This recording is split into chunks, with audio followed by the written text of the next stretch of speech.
Hello dear students, again welcome of you on Vidyapeeth Tuition Classes Institute of VTC. Here guys, you will learn an interesting derivation of electric potential and potential energy. This topic is very interesting and learn in easy way with Ashish sir. So guys, keep continue watching this video. Let's start the video.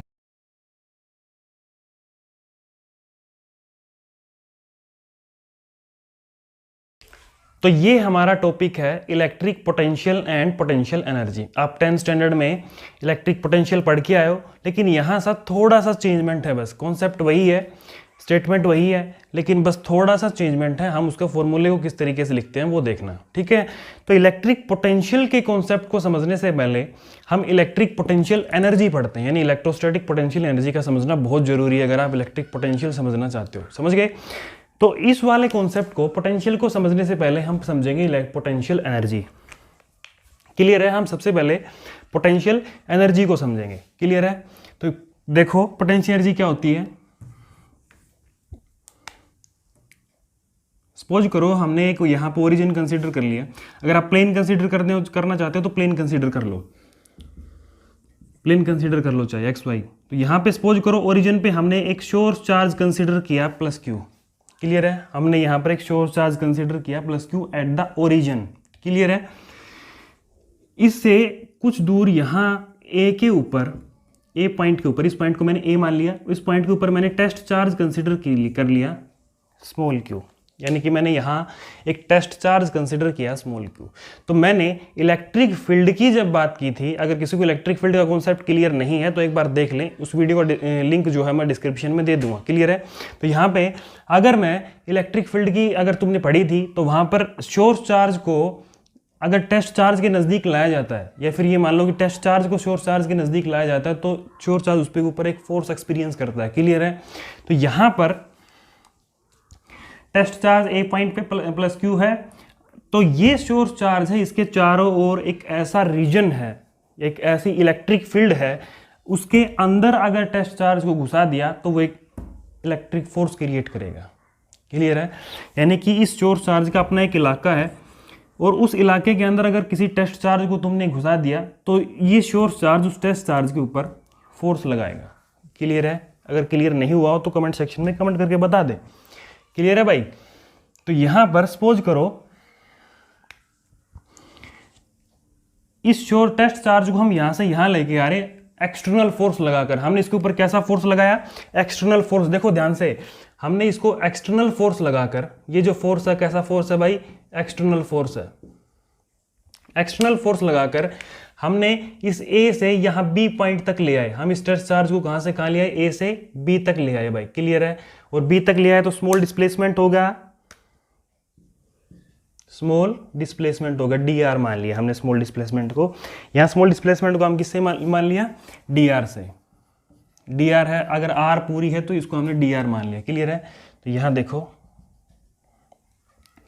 अगर ए से B तक move कराने में, ए से B तक move कराने में small displacement हुआ, तो चार्ज को जब मूव कराते हैं तो वहां पर एक वर्क डन होता है। चार्ज को जब एक पॉइंट से दूसरे पॉइंट तक मूव कराते हैं तो वहां वर्क डन होता है, और चार्ज को मूव कराने से जो वर्क डन होता है वही हमारे पास क्या होता है? Electric potential. ध्यान करो, रिमाइंड करो एक बार, चार्ज को मूव कराने से जो वर्क डन हुआ हमारे पास वही क्या होता है? Electric potential. क्लियर है भाई? वही हम पढ़ेंगे। तो उस पोटेंशियल को पढ़ने के लिए हमें वर्क डन का पता होना चाहिए, क्योंकि वर्क डन हमेशा पोटेंशियल एनर्जी की फॉर्म में स्टोर होता है। नोट करो इस चीज को कि वर्क डन जो है वो हमेशा पोटेंशियल एनर्जी की फॉर्म में स्टोर होता है, इसलिए हम पोटेंशियल एनर्जी पहले पढ़ रहे हैं। क्लियर हुआ भाई तुम्हारा पॉइंट? जिसको क्लियर नहीं हुआ तो एक बार बता दे। कई सोच रहे होंगे कि पोटेंशियल से पहले हम पोटेंशियल एनर्जी पढ़ रहे हैं, ये क्या चक्कर है ना? तो पोटेंशियल क्या होता है? W by Q. तो W हमें निकालना है, और W एक ऐसी चीज है, वर्क डन एक ऐसी चीज है जो पोटेंशियल एनर्जी की फॉर्म में स्टोर होता है। क्लियर है? तो यहां पर हमें वर्क डन निकालना है। क्लियर है भाई? तो वर्क डन पर फोकस करो। देखो, चार्ज को मूव कराने में, चार्ज को ए टू बी मूव कराया, स्मॉल डिस्प्लेसमेंट हुआ, मतलब यहां स्मॉल वर्क डन हुआ। क्लियर है? और कैसा फोर्स लगाया हमने? एक्सटर्नल फोर्स, बाहर से धक्का दिया हमने। क्लियर है? हमने इसके ऊपर एक्सटर्नल फोर्स लगाया। क्लियर है? जब ए से बी तक हम इसको ले आए तो अगर इसके इलाके में ये टेस्ट चार्ज घुस रहा है तो ये भी इसके ऊपर एक फोर्स लगा रहा है, क्लियर है, और उस फोर्स को हम बोलेंगे इलेक्ट्रोस्टैटिक फोर्स। क्लियर है भाई? देखो सोर्स चार्ज जब टेस्ट चार्ज के ऊपर फोर्स लगाएगा ना, उस फोर्स को हम बोलते हैं इलेक्ट्रोस्टैटिक फोर्स। तो किस डायरेक्शन में लगेगा? इस डायरेक्शन में लगेगा। क्लियर है? और कैसा फोर्स है भाई? वो इलेक्ट्रोस्टैटिक फोर्स है।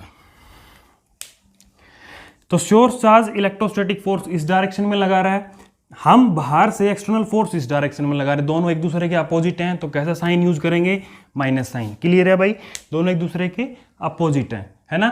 तो डिस्प्लेसमेंट वही हो रहा है, वर्क डन हो रहा है ए टू बी, तो पोटेंशियल निकालना है ना। तो पोटेंशियल निकालने से पहले वर्क डन निकालो। तो वर्क डन कैसे निकालोगे? देखो कैसे निकालोगे। ए टू बी मूव कराया, स्मॉल डिस्प्लेसमेंट हुआ, ध्यान रखो ए टू बी मूव कराया, स्मॉल डिस्प्लेसमेंट हुआ। क्लियर है? स्मॉल डिस्प्लेसमेंट, और हमने कैसा फोर्स लगाया? एक्सटर्नल फोर्स, यानी कि स्मॉल डिस्प्लेसमेंट कराने के लिए हमने एक एक्सटर्नल फोर्स लगाया। तो क्या हुआ? Work done. तो क्या हुआ भाई? Work done. वर्क डन यही तो होता है, फोर्स इनटू डिस्प्लेसमेंट। तो फोर्स कैसा है? एक्सटर्नल वाला। डिस्प्लेसमेंट कौन सा है? D R, from A to B. Work done हुआ, कैसा हुआ? स्मॉल। वर्क डन कैसा होगा भाई? Small, because you have small displacement. Clear है भाई? यहां तक किसको क्लियर नहीं हो तो बताओ। आई होप क्लियर होगा आपको। गर्मी बहुत ज्यादा है भाई। तो वर्क डन क्या होगा भाई? External force into displacement. तो यहां पर अगर मैं टोटल फोर्स निकालना चाहूं तो इंटीग्रेशन से डिफरेंशिएशन कैंसिल, मेरे पास टोटल वर्क डन आ गया F external into D R, ये इंटीग्रेशन। क्लियर है? सोचो दिमाग में, ए टू बी मूव करा रहे हैं, small displacement A to B हो रहा है, तो यहां पे वर्क डन जो होगा वो भी कहां होगा? ए टू बी। क्लियर है भाई? लिमिट पुट करेंगे तो कहां से कहां? ए टू बी। बहुत आसान है भाई, बहुत आसान है, समझो, है ना। ए टू बी हमने लिमिट पुट कर दी। क्लियर है? अगर हम बात करें इलेक्ट्रोस्टैटिक फोर्स की, अगर हम बात करें इलेक्ट्रोस्टैटिक फोर्स की, तो फिर क्या होगा भाई? तो वर्क डन क्या होगा? वर्क डन निकालना बहुत आसान है, वही ए टू बी है work done. A to B move करा रहे हैं, तो इलेक्ट्रोस्टैटिक फोर्स की हम बात करें, ना कि एक्सटर्नल की। तो इलेक्ट्रोस्टैटिक की फोर्स बात करेंगे तो स्मॉल डिस्प्लेसमेंट वही फोर्स कैसा होगा? इलेक्ट्रोस्टैटिक अब की बार। लेकिन ये इलेक्ट्रोस्टैटिक फोर्स है ना, वो इस एक्सटर्नल के अपोजिट हो रहा है। साफ साफ चीज दिमाग में घुसाओ कि वर्क डन हम कर रहे हैं ए टू बी, वर्क डन हो रहा है ए टू बी, लेकिन फोर्स लग रहा है अपोजिट डायरेक्शन में, यानी कि इलेक्ट्रोस्टैटिक फोर्स इस वर्क डन के अगेंस्ट हो रहा है। नोट करो भाई इस चीज को कि इलेक्ट्रोस्टैटिक फोर्स जो है वो इस वर्क डन के अगेंस्ट हो रहा है, उल्टा हो रहा है। तो उल्टा हो रहा है तो उसके लिए कैसा साइन यूज करोगे? माइनस साइन यूज करोगे। क्लियर है भाई? उसके लिए कैसा साइन यूज कर दिया हमने? माइनस। लिमिट वही रखनी है ए टू बी, लिमिट वही रखनी है ए टू बी, क्योंकि डिस्प्लेसमेंट कैसा है? ए टू बी ही तो है। समझ गए भाई? वर्क डन निकालना सीख लो, आना भी चाहिए। एक बार वर्क डन निकालना आ गया तो पोटेंशियल अपने आप निकाल दोगे। क्लियर है?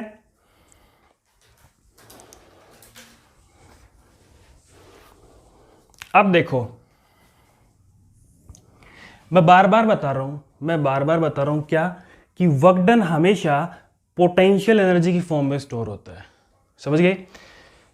तो यहां वर्क डन को हम क्या लिखेंगे? पहले टोटल वर्क डन लिख लें। टोटल हमारे पास है, अगर हम इन दोनों को मिलाकर लिखें तो हमारे पास कैसा लिखा जाएगा? Limit A to B external force into displacement किसके बराबर है भाई? वो लगने वाले इलेक्ट्रोस्टैटिक फोर्स के और डिस्प्लेसमेंट के। इलेक्ट्रोस्टैटिक फोर्स अपोजिट डायरेक्शन में, तो माइनस साइन का यूज करो। तो हमारे पास ये क्या है भाई? Work done. क्लियर है भाई? आई होप आपको वर्क डन समझ में आया होगा। समझ गए? तो वर्क डन हमेशा किसकी फॉर्म में स्टोर होता है? पोटेंशियल एनर्जी की में। तो पोटेंशियल एनर्जी को मैं कैसे लिखूं? डेल यू से। डेल यू क्यों लिखा? क्योंकि यहां पे पोटेंशियल एनर्जी में चेंजमेंट है। पोटेंशियल एनर्जी में चेंजमेंट कहां है? ए टू बी। पहले ए पॉइंट पे क्या पोटेंशियल एनर्जी थी, अब बी पॉइंट पे क्या पोटेंशियल एनर्जी है, तो वो हमें फाइंड आउट करनी है। क्लियर है? तो इसलिए मैंने डेल यू लिखा, यानी पोटेंशियल एनर्जी में चेंजमेंट। तो हम इसको कैसे लिख सकते हैं भाई? चेंजमेंट कहाँ हो रही है? देखो बी पे जो पोटेंशियल एनर्जी है माइनस ए पे जो पोटेंशियल एनर्जी। अरे भैया माइनस क्यों कर दी सर जी ए वाली? देखो कैसे कर दी, देखो कैसे कर दी, देखो ए के ऊपर ध्यान करो, ए के ऊपर पोटेंशियल एनर्जी यू ए मान ली, बी के ऊपर हमने यू बी मान ली। तो हम ए से बी तक मूव करा रहे हैं चार्ज को, तो ए से बी अगर हम मूव करा रहे हैं तो बी के ऊपर जो पोटेंशियल एनर्जी है ना वो ज्यादा होगी, यानी पोटेंशियल एनर्जी इंक्रीज होगी। पोटेंशियल एनर्जी क्या होगी? अगर ए से बी चल रहे हैं तो पोटेंशियल एनर्जी इंक्रीज होगी, तो इंक्रीज होगी तो इसके ऊपर ज्यादा होगी, उसके ऊपर कम, तो इसलिए हमने यू बी माइनस में यू ए लिखा। क्लियर है भाई? तो यहाँ पे यू बी माइनस में यू ए लिखो। और किसके बराबर है भाई? ये वक्डन के बराबर ही तो है। किसके रूप में स्टोर, वक्डन किसके रूप में स्टोर हो रहा है? इसी ग्रुप में, है ना, इसी की फॉर्म में स्टोर हो रहा है, तो वक्डन के बराबर है। वक्डन क्या है? W A B. नोट करो कि यहां पर, नोट करो यहां पर मैंने you B minus U A लिखा है, you B minus U A लिखा हो, किसके बराबर होगा? वक्डन डब्ल्यू ए बी।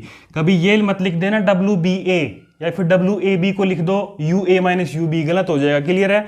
तो इस चीज का आप ध्यान रखना। तो पोटेंशियल एनर्जी किसकी फॉर्म में, वक्डन जो है किसकी फॉर्म में स्टोर हो गया भाई? यहाँ पोटेंशियल एनर्जी की फॉर्म में। तो ये हमारे पास क्या आ गई? Potential energy. स्क्रीनशॉट लो भाई फटाफट, एक बार स्क्रीनशॉट ले लिया। अब देखो एक बार एक चीज देखो भाई, इसमें ये तो वक्डन हुआ ए से बी तक मूव करने में, चार्ज को ए से बी तक मूव कराने में वक्डन, है ना। अगर हम चार्ज को इंफिनिटी से ले आते इस बी पॉइंट पर, ये तो ए से बी तक ले आ रहे हैं भाई, अगर इंफिनिटी से बी पर ले आते तो वक्डन क्या होता? देखो यहीं पे मैं बता देता हूं तुम्हें एक बार कि अगर इंफिनिटी से बी तक लाते तो हमारा वक्डन यहां अगर ए टू बी है तो हमारे पास इंफिनिटी टू बी होता। क्लियर है भाई? हमारे पास क्या होता है? Infinity to be. वक्डन अगर इंफिनिटी टू बी होता तो पोटेंशियल एनर्जी क्या होती? यू बी माइनस में यू ए, यानी यू बी माइनस में यू इंफिनिटी होती। क्लियर है? यानी कि हमारे पास जो पोटेंशियल एनर्जी होती है वो क्या होती? You infinity. और इंफिनिटी पे पोटेंशियल एनर्जी क्या होगी? जीरो। उसको हम क्या जूम करके चलेंगे? जीरो। क्लियर है? तो इंफिनिटी के ऊपर हमारे पास पोटेंशियल एनर्जी ये होती, यानी कि वहां हमारे पास केवल से केवल पोटेंशियल एनर्जी बी पॉइंट के ऊपर होती, बी पॉइंट के ऊपर होती जब हम वक्डन इंफिनिटी से बी तक कर रहे हैं। क्लियर है भाई? ये बात क्लियर है? तो नोट कर लेना इस चीज को।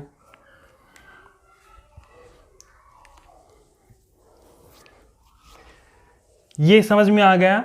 अब इलेक्ट्रिक पोटेंशियल का कंसेप्ट कवर करते हैं, है ना। फटाफट पोटेंशियल का कंसेप्ट और देखो। अब हम पढ़ रहे हैं electric potential. Potential energy clear हो गई? क्या हुई, क्या थी भाई पोटेंशियल एनर्जी हमारे पास? हमारे पास पोटेंशियल एनर्जी ये थी, देखो, है ना। ए पॉइंट से, ये ए पॉइंट से बी पॉइंट तक हम डिस्प्लेसमेंट कर रहे थे, तो यहाँ पे वक्डन हो रहा था, ए से बी की तरफ आ रहे थे। यहाँ पे मैं एरो मार्क ले देता हूँ, देखो, है ना। तो यहाँ पे हमारे पास वक्डन हो रहा था ए टू बी, और किसकी फॉर्म में? वो पोटेंशियल एनर्जी की फॉर्म में। तो हमारे पास ये एक्सप्रेशन था। क्लियर है? तो देखो हमेशा माइंड में रखो कि यहाँ जो वक्डन होगा, यहाँ जो वक्डन होगा वो ए से बी तक मूव कराने में है, बट वो वक्डन ए पॉइंट और बी पॉइंट यानी इनिशियल पॉइंट और फाइनल पॉइंट पर ही डिपेंड करेगा, पाथ पर डिपेंड नहीं करेगा। क्लियर है? यानी आप वक्डन करा रहे हो तो ए से बी तक चार्ज को इस तरीके से भी मूव करा सकते हो। क्लियर है? यानी पाथ पे डिपेंड नहीं करता, ओनली टू ओनली इनिशियल और फाइनल पोजीशन पर डिपेंड करता है। इस बात को नोट कर लो। क्लियर है?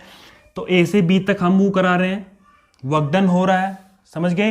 तो चार्ज को मूव कराने में जो वक्डन हुआ वही क्या होता है? Electric potential. वही क्या होता है? Electric potential. क्लियर है भाई? वक्डन कहां से कहां हुआ? चार्ज को मूव कराया हमने, कहां से कहा A to B, तो वर्क डन कहां से कहा हुआ A to B। क्लियर है। तो पोटेंशियल भी A पॉइंट पर और B पॉइंट पर अलग अलग होगा, जैसे पोटेंशियल एनर्जी थी। क्लियर है। तो यहां पर पोटेंशियल भी A पॉइंट पर और B पॉइंट पर अलग अलग होगा, यानी कि change in potential energy. Clear है। तो यहां पे पोटेंशियल में चेंज किसके बराबर है, work done upon charge. Work done कहां से कहा A to B। ये बात आप सबको क्लियर हो गई होगी, बार बार बताने की जरूरत नहीं है ना। तो चार्ज को मूव कराने में जो वर्क डन होता है हमारे पास वही पोटेंशियल होता है। ये Q जो है वो मूविंग चार्ज है। क्लियर है। ये वर्क डन है और ये पोटेंशियल है। यहां पर हम इस पोटेंशियल को इस तरीके से लिख दें VB माइनस में VA, क्योंकि इन फाइनल की तरफ जाते हैं तो पोटेंशियल बढ़ जाता है ना। तो यहां पोटेंशियल सपोज करो इस पॉइंट पर VB है और इस पॉइंट पर पोटेंशियल VA है, तो नेट पोटेंशियल में चेंज हुआ वो क्या होगा, VB माइनस में VA। क्लियर है। तो हमारे पास नेट पोटेंशियल है वो हमारे पास किसके बराबर है, WAB, यानी work done A to B upon charge Q। Clear है। क्लियर है। आई होप क्लियर होगा भाई आपको, है ना। अब देखो, बार बार बताने की जरूरत नहीं है, पोटेंशियल क्या होता है मैंने बता दिया। ठीक है। चार्ज को मूव कराने से वर्क डन होता है। क्लियर है। अगर वही बात इसमें है, अगर इन्फिनिटी से B पॉइंट तक मूव कराता, अगर इन्फिनिटी से B पॉइंट तक मूव कराता तो पोटेंशियल कैसे लिखता, VB माइनस में V इन्फिनिटी। तो मेरे पास जो वर्क डन होता वो क्या होता, इन्फिनिटी टू B अपॉन में Q, और इन्फिनिटी पोटेंशियल क्या हो जाता है फिर से 0। तो हमारे पास क्या बन जाता है, VB is equal to W infinity B by Q। Clear है। क्लियर है। तो मैं एक बार यहां पर लिख देता हूं कि हमारे पास ये पोटेंशियल आ गया। क्लियर है भाई। पोटेंशियल की यूनिट क्या होती है, ऐसा यूनिट क्या होगी इसकी, देखो पोटेंशियल को वैसे तो हम वोल्ट होती है ना, पोटेंशियल को हम वोल्ट में लिखते हैं, तो किसके बराबर होगी, वर्क डन को हम जूल में लिखते हैं, चार्ज को हम कुलाम में। क्लियर है। तो इनकी यूनिट क्या होती है, कुलाम और इसकी जूल। तो पोटेंशियल किसके बराबर होगा, जूल पर कुलाम। क्लियर है। अगर हम यूनिट की बात करें तो क्या होगा, जूल पर कुलाम। पोटेंशियल यूनिट क्या होगा भाई, जूल पर कुलाम। क्लियर है। डायमेंशन की अगर हम बात करें, डायमेंशन की, तो वर्क डन का dimension M1 L2 T-2 upon में चार्ज का क्या होता है भाई AT। चार्ज का क्या होता है भाई AT, यानी एम्पियर टाइम, है ना। करंट पड़ा है ना Q अपॉन T, तो Q क्या हो गया I इंटू T। तो I को हम डायमेंशनली एम्पियर में लिखते हैं, टाइम को हम कैपिटल T से लिखते हैं, तो AT होगा चार्ज का। क्लियर है। तो AT, तो T को ऊपर ले जाओ, T की पावर 1 है, ऊपर लेगा तो -1, तो -2 ऑलरेडी है और -1 तो क्या होगा T की पावर -3। तो M1 L2 A को ऊपर ले जाओ तो A इनवर्स और T की -3। ये डायमेंशन फॉर्मूला आ गया पोटेंशियल का। क्लियर है भाई। देखो फटाफट एक बार,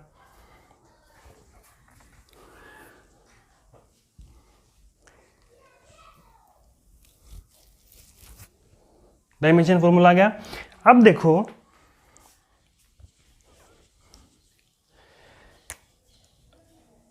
पोटेंशियल को हम किस में लिखते हैं, वोल्ट में। पोटेंशियल को हम किस में लिखते हैं, वोल्ट में। पोटेंशियल कैसी क्वांटिटी है, नोट करो पोटेंशियल कैसी क्वांटिटी है। पोटेंशियल जो है वो स्केलर क्वांटिटी है। पोटेंशियल कैसी क्वांटिटी है भाई, scalar quantity, because it has only magnitude. समझ गए। तो एक स्केलर क्वांटिटी है, इसकी यूनिट वोल्ट है। तो 1 वोल्ट को हम कैसे लिख सकते हैं, पोटेंशियल की वोल्ट, वर्क डन की जूल और इसकी कुलाम। तो 1 वोल्ट क्या हो गया, 1 जूल अपॉन 1 कुलाम, है ना। तो 1 वोल्ट अगर आपको डिफाइन करने के लिए बोल दे तो इसका मतलब क्या हुआ कि 1 जूल वर्क डन होगा in moving 1 coulomb of charge from point A to B या इन्फिनिटी टू B। क्लियर है। यानी कि 1 जूल वर्क डन होगा 1 कुलाम चार्ज को मूव कराने में इन्फिनिटी से डेट पॉइंट, यानी इन्फिनिटी से उस पॉइंट तक। इन्फिनिटी से मान लो ये पॉइंट P है तो ये इन्फिनिटी, तो इन्फिनिटी से पॉइंट P तक अगर चार्ज को मूव कराने में जो वर्क डन हुआ भैया हमारे पास क्या होगा, पोटेंशियल।